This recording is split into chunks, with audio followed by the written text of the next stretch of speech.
இன்றைய நாள் இந்தியாவில் இருக்கிற நடுத்தர மக்களோட கனவுகள்ல ஒன்றை நனவாக்கிய நாள். அதாவது 2008ஆம் ஆண்டு ஜனவரி 10ஆம் தேதி நியூ டெல்லியில நடந்த மோட்டோ எக்ஸ்போல டாடா மோட்டார்ஸ் நானோ காரை அறிமுகப்படுத்திய நாள். உலகத்திலேயே விலை குறைஞ்ச காரா கருதப்பட்ட நானோ கார் 1 லட்சம் இந்திய ரூபாய்க்கு விற்பனைக்கு வந்தது. இந்தியாவில இருந்த பல நடுத்தர வர்க்க குடும்பங்களுக்கு கார் வாங்குறதுன்றது ஒரு கனவாவே இருந்தது.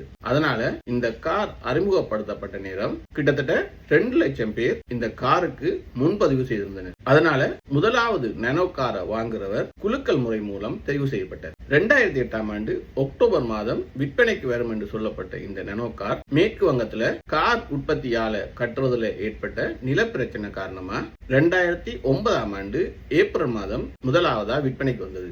இந்த கார் 32 ஹார்ஸ் பவரோடையும் 624 சிசி 2 சிலிண்டர் ரியர் மவுண்டட் என்ஜினோடையும் வந்தது. இந்த கார் மணிக்கு 100 கிலோமீட்டர் வேகத்துல செல்லக்கூடியதா இருந்தது.